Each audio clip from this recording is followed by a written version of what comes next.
Bonsoir à toutes et à tous.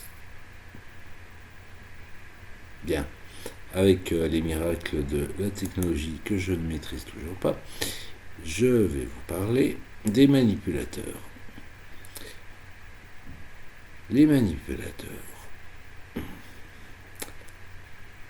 sont juste en fait de gros malins, rusés certes, mais avec une intelligence en rapport avec leur âge mental, c'est-à-dire un âge mental très bas. Quand on s'intéresse de près à leur système de pensée, on se rend compte qu'ils disposent d'un prêt à penser, mais vraiment très rudimentaire.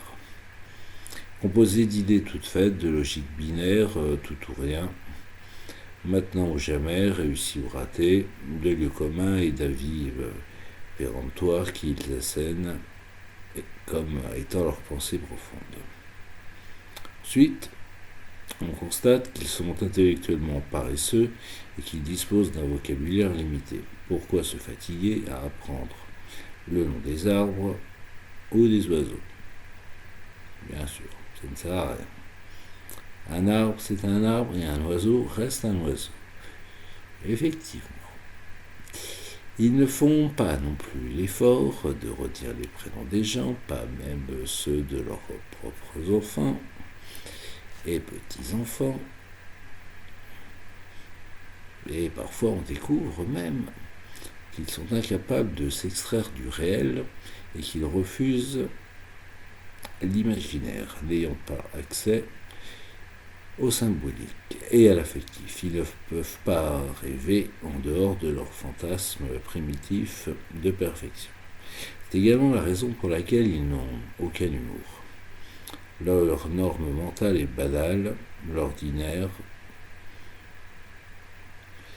C'est vraiment de l'ordinaire, de chez l'ordinaire. Les causes sont toujours concrètes, organiques, alimentaires, virales ou même météorologiques. Le médecin est défié comme un protecteur magique contre la maladie et la mort physique, mais les psys, alors les psys, pour les manipulateurs, sont méprisés, ridiculisés, tournés en dérision. Car pour eux, la maladie mentale n'existe pas.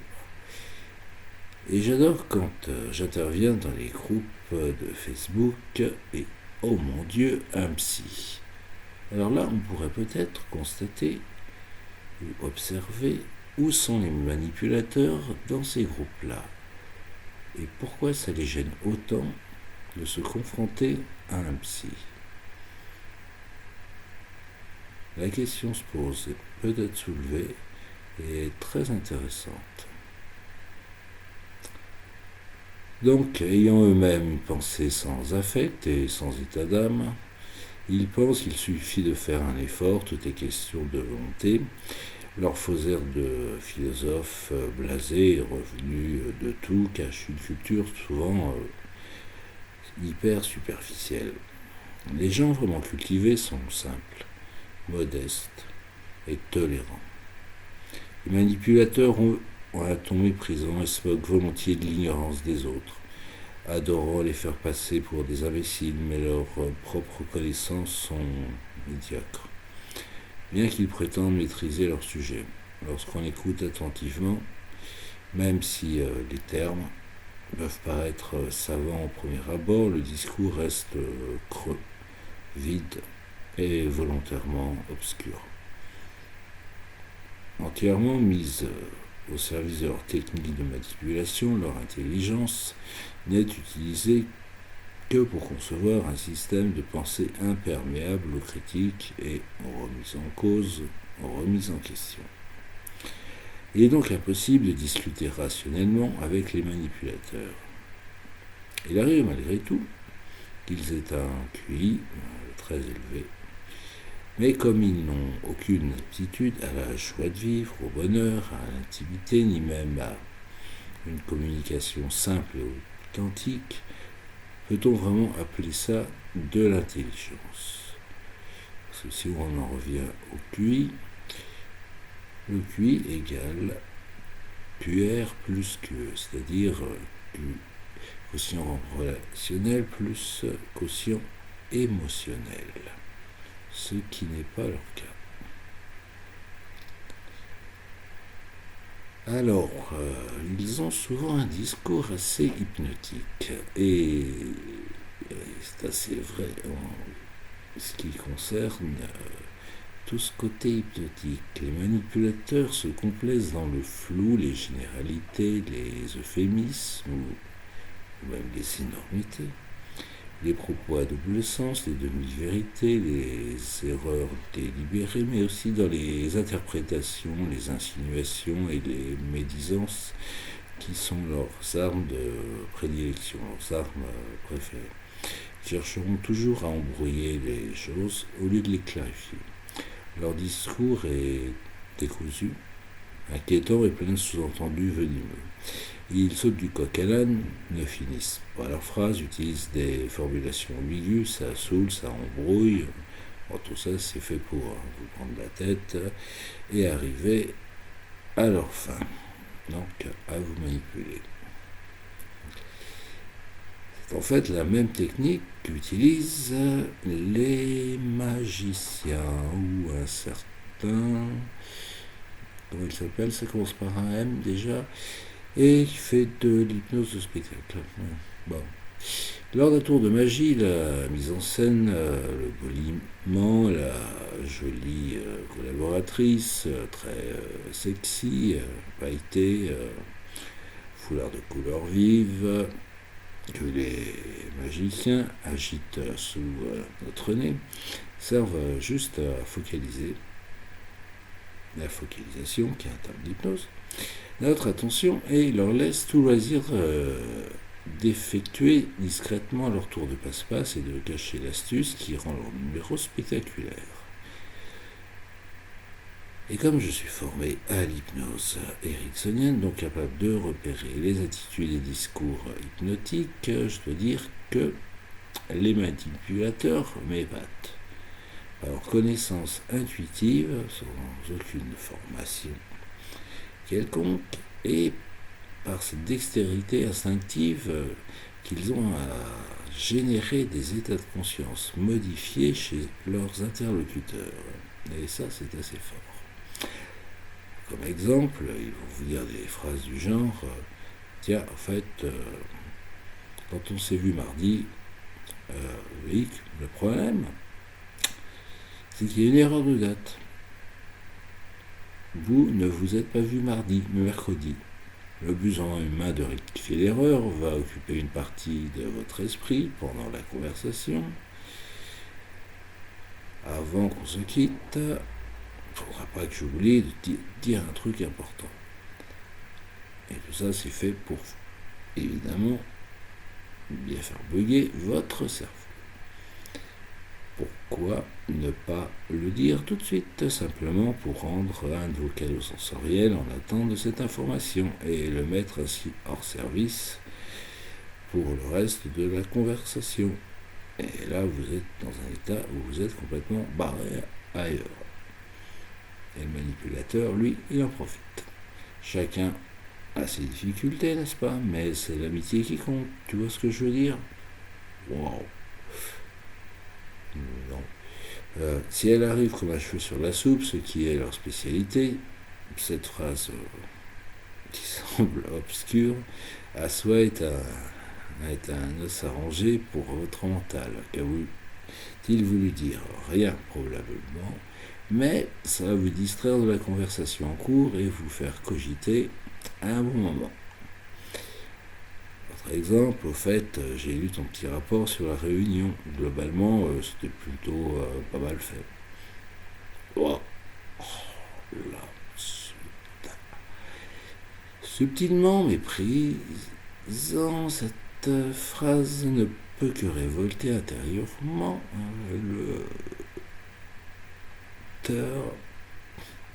le pauvre qui s'est pris la tête à écrire le rapport, petit rapport de 130 pages. Ouais, c'est un petit rapport. Et le faire douter de la qualité de son travail. Plutôt pas mal, ça veut dire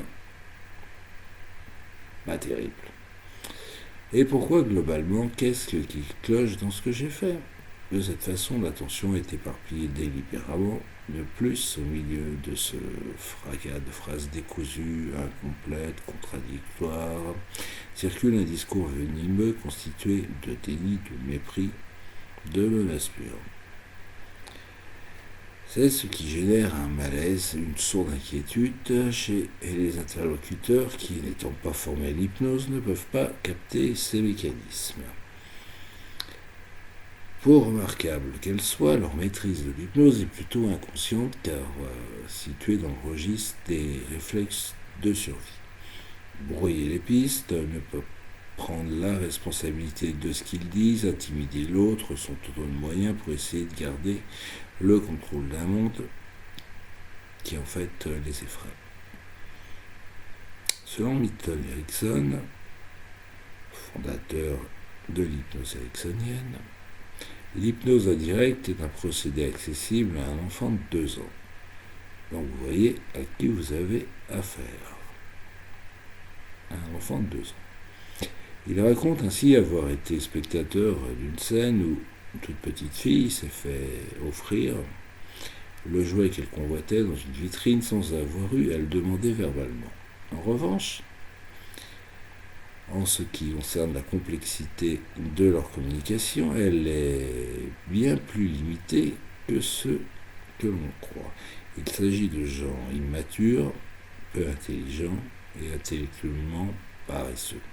Alors cette communication ne peut pas être très élaborée forcément. Imaginez un garçonnet de 5 ans qui vient de casser un vase. Les débris du vase sont à ses pieds, il secoue la tête énergiquement et dit fermement « Non, c'est pas moi ». Ce qui veut dire en fait « Je voudrais que ça ne soit pas moi ». De la même façon, les manipulateurs sont restés mentalement à l'âge de la pensée magique, infantile. Parler consiste à formuler des incantations magiques. Pour eux, la déclaration verbale a force de loi. Si c'est dit, c'est vrai. Et dire l'inverse suffit à annuler une réalité déplaisante. Cela explique leur hallucinante mauvaise foi lorsqu'ils disent « Je n'ai jamais dit ça ». Traduisez « Je voudrais ne pas l'avoir dit ». La pensée magique infantile n'a rien à voir avec la visualisation créatrice. Dans beaucoup de méthodes de développement personnel, il est proposé de faire de la pensée positive afin d'envisager le changement sous son jour le plus favorable et d'élaborer mentalement des solutions nouvelles, plurielles, créatives, dynamisantes, constructrices, bienveillantes. La visualisation créatrice est un excellent outil et ceux qui utilisent régulièrement cette méthode, cette pratique, pourront vous dire tout le bénéfice qu'ils en retirent. Mais lorsqu'on propose cette méthode à des personnes très immatures, on prend le risque de les renforcer, de renforcer leur système de pensée magique, infantile, et dans leur déni des réalités. Pour être sûr qu'il s'agit bien de visualisation positive et non de pensée magique, il est important avant tout de rester conscient de l'aspect virtuel. L'aspect virtuel de ces visualisations est de bien faire la distinction entre le réel et l'imaginaire. Comme dans les réseaux sociaux, entre le réel et le virtuel. Puis de poser des actes allant dans le sens de ce que l'on souhaite voir évoluer. En pensée magique, c'est l'inverse. On ne fait pas la distinction entre le réel et le virtuel. On reste totalement passif et peu créatif. On fait des copier-coller d'images, le truc déjà tout fait. La créativité, elle est au niveau 0. Ainsi, le système de négation de la réalité des manipulateurs est extrêmement puissant. Mais il ne consiste qu'à bloquer la pensée. À aucun moment il ne sert à élaborer des solutions. Comme dans les groupes de Facebook ou même un groupe de Facebook où il y a 5000 personnes, 5000 victimes, et aucune solution, jamais de solution. Des plaintes, des plaintes, des plaintes, des plaintes, et encore des plaintes, mais il n'y a personne pour apporter une solution. Et il pense, si je n'y pense pas, ça partira, bien sûr. Ou si je pense qu'il en est autrement, il en sera autrement. Un autre exemple de pensée magique. Quand leur déni magique ne fonctionne plus assez bien, ils auront facilement recours aux médicaments, à l'alcool ou à la drogue pour faire disparaître les problèmes et continuer à planer dans leur monde. Voilà pourquoi il est impossible d'avoir une discussion rationnelle avec les manipulateurs. Ils utilisent les mots comme des armes, des formules magiques, des sortilèges auxquels ils sont les premiers à vouloir croire. Et ils y croient vraiment. Ils sont rarement sincères et le plus souvent par inadvertance. En principe, nous savons bien que le mot n'est pas la chose nommée. On va éviter d'aller chez Lacan, mais quand même, le mot chien ne mord pas. Les manipulateurs n'ont pas cette capacité d'abstraction. Pour eux, le nom est la chose même, le signifiant est le signifié. Et bonjour Lacan, le vu est le vrai, voilà aussi pourquoi ils soignent tant les apparences. Elles leur suffisent pour croire à la réalité de leur personnage. De même, les manipulateurs trouvent normal d'agir sans penser et de penser sans agir. C'est logique. De parler de toute l'aide qu'ils apportent aux autres. Laquelle Ils vous ont apporté de l'aide, vos manipulateurs? Cherchez.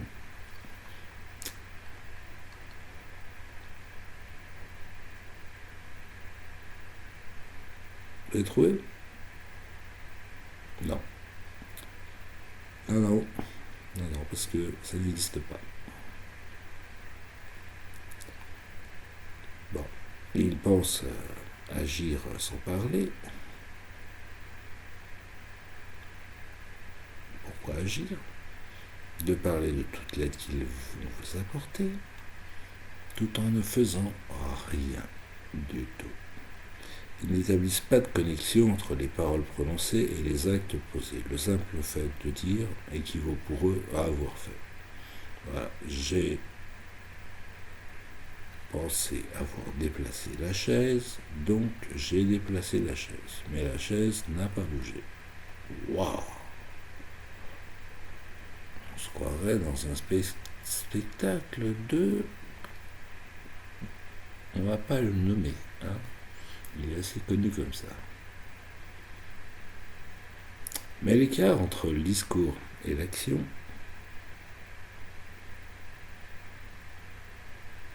eh oui, parce qu'il y a un énorme écart entre le discours et l'action.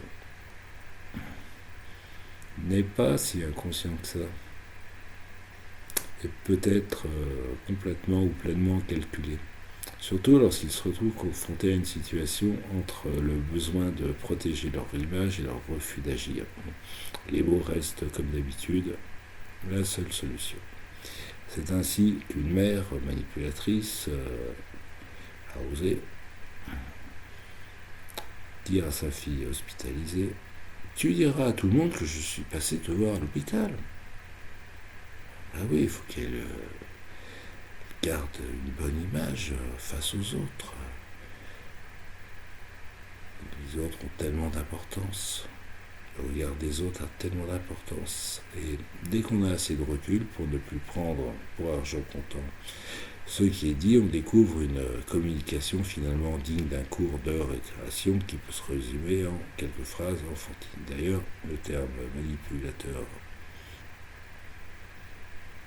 ou plutôt le terme pervers narcissique, est extrêmement utilisé dans les cours de récréation. Même si les gamins ne savent absolument pas ce que ça signifie. Ils l'ont entendu par leurs parents. Bref. Phénomène de mimétisme. Donc il existe 1000 représailles qui vous guettent si vous ne respectez pas les règles du jeu.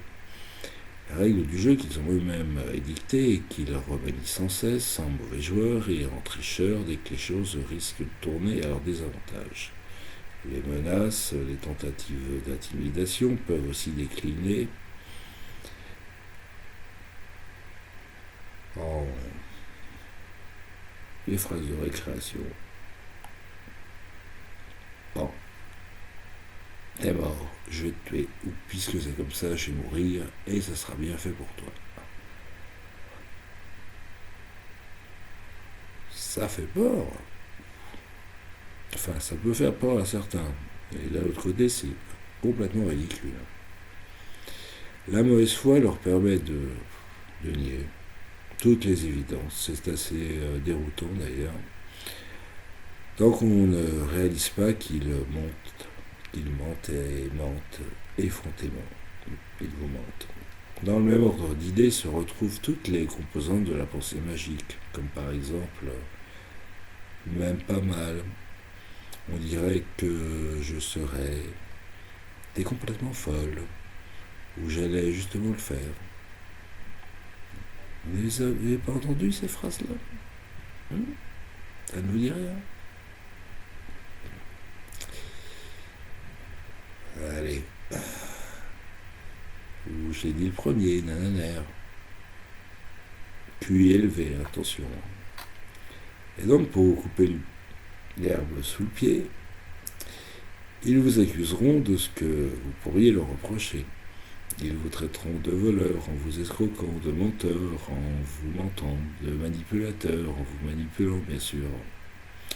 On croit couramment et naïvement que les gens ne font pas ce qu'ils critiquent avec véhémence chez les autres. Il faut donc réaliser que c'est pour masquer leurs propres faiblesses qu'ils critiquent leur entourage sans relâche.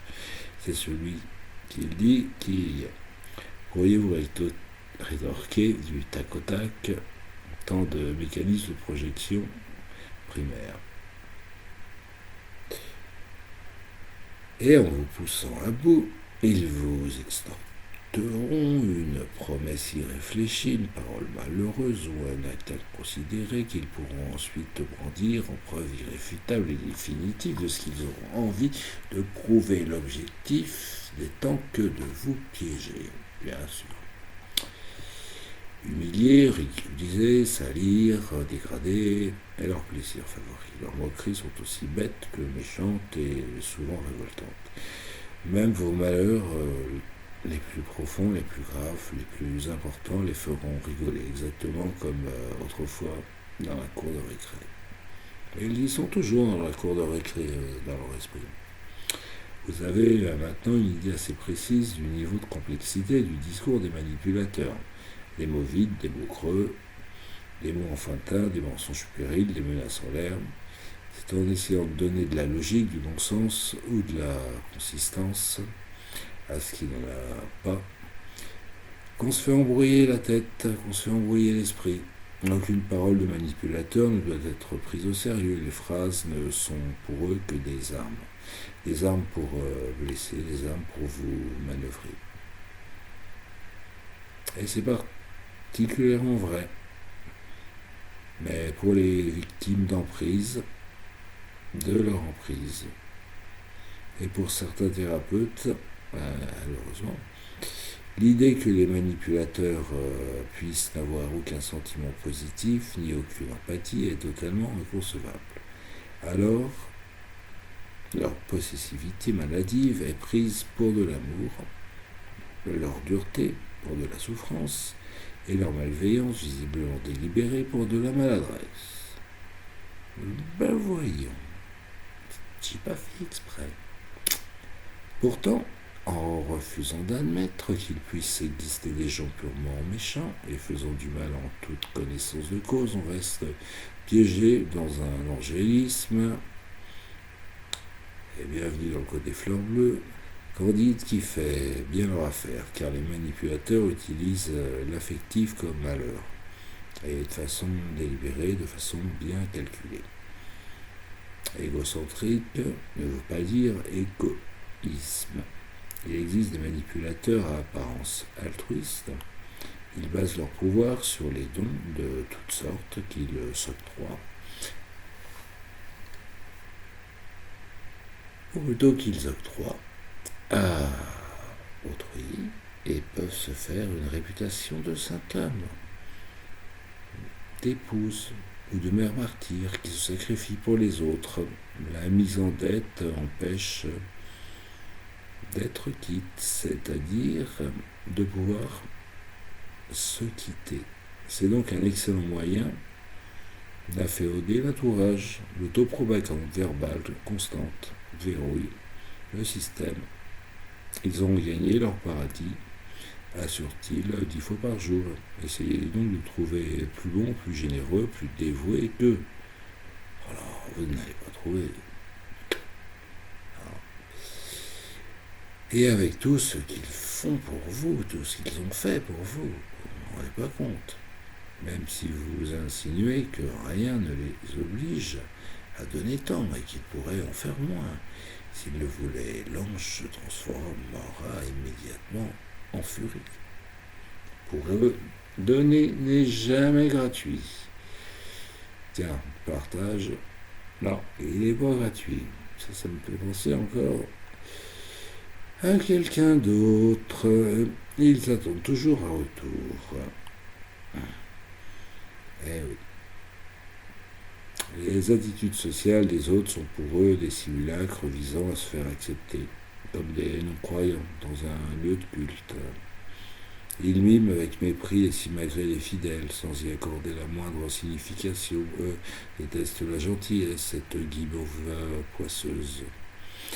Ils haïssent ainsi les moments d'attendrissement général, Noël, le jour de l'an, les anniversaires et les fêtes, et ils vont systématiquement saboter les moments de joie, de tendresse, de gaieté partagée. J'ai entendu un nombre incroyable de témoignages sur les façons dont les manipulateurs saccagent les réunions amicales ou familiales dès que le degré de chaleur humaine risque de faire fondre leur carapace. Ainsi, par des gestes affectueux,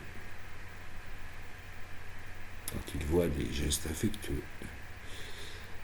Et malheureusement, tout en vous cajolant, il ne faut pas sous-estimer leur capacité à feindre la tendresse. Intérieurement, ils vous méprisent. Ils vous méprisent d'y être sensible. Les attitudes sociales des autres sont pour eux des simulacres visant à se faire accepter, comme des non-croyants.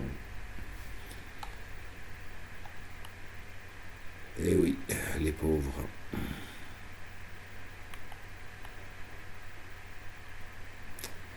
Il y a d'autres caractéristiques aussi de la personnalité des manipulateurs, qui découlent également de leur immaturité, comme pour les enfants mal éduqués. Les lois, la politesse, les règles de vie en société, les consignes de sécurité, mais aussi souvent les règles d'hygiène, d'ordre et de propreté, qui ne sont simplement pas acquises. Donc vous pouvez repérer ça chez votre manipulateur. Leur insouciance apparente est surtout de l'inconscience, et c'est pour cela qu'ils nieront farouchement la gravité de leurs actes et de leurs conséquences. Cela explique particulièrement pourquoi ils se croient au-dessus de tout, au-dessus des lois, pourquoi ils vous mettent en danger, pourquoi souvent leur hygiène corporelle laisse plus qu'à désirer. Alors, ne pas dire autre chose. De plus, les notions de donner et recevoir, de masculin, de féminin, et de passé, présent, futur ne sont pas acquises. Cela leur donne d'autres comportements très révélateurs. Faites bien attention à observer tout ceci. Leur relation à l'argent, ça, c'est terrible. Et aussi.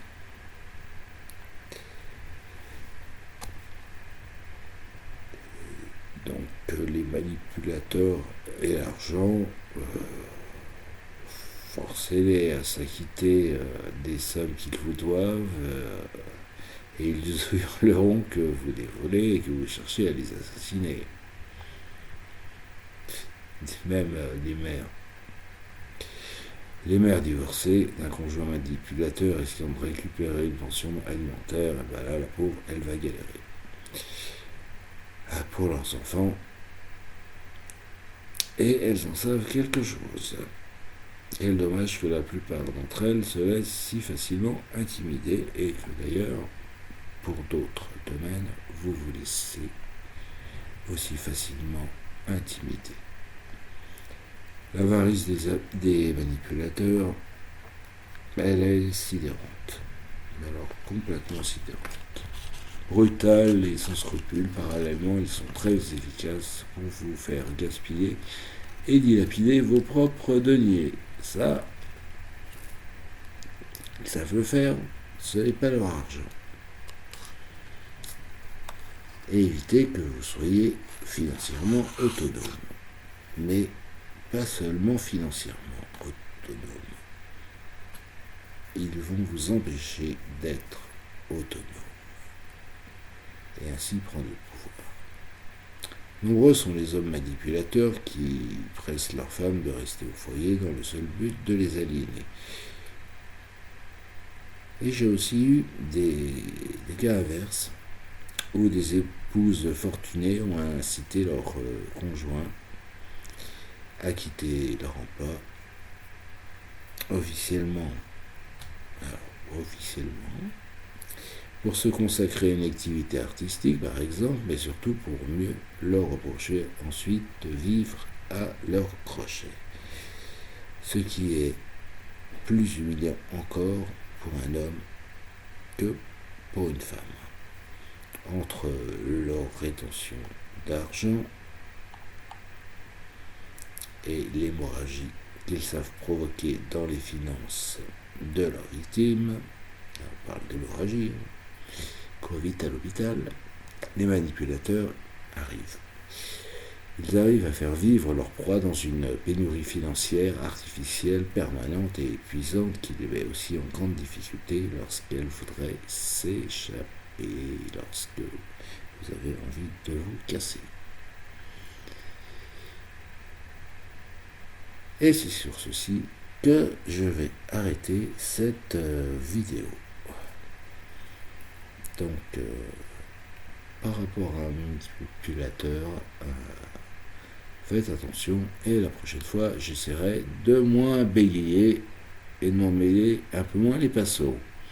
Merci, passez une très bonne soirée et à bientôt. Au revoir.